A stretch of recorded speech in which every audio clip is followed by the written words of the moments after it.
Dating broadcaster at ngayon political vlogger na si Jay Sonsa, arestado dahil sa pagkakalat umano ng fake news sa isang non-bailable offense ayon sa NBI. Ang kabuang detalye ng balitang yan ihatid sa atin ni Gazi Sarip. Gazi.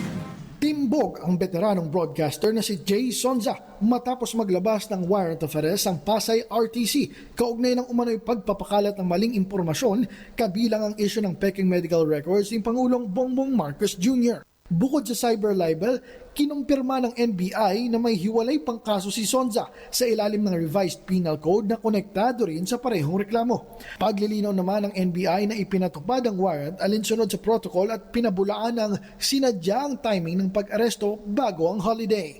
Sa ngayon, nakakulong si Sonsa sa NBI detention facility at ayon sa otoridad, non-bailable umano ang nakasaad sa warrant pero korte pa rin ang magpapasya sa pagdinig sa darating na Lunes.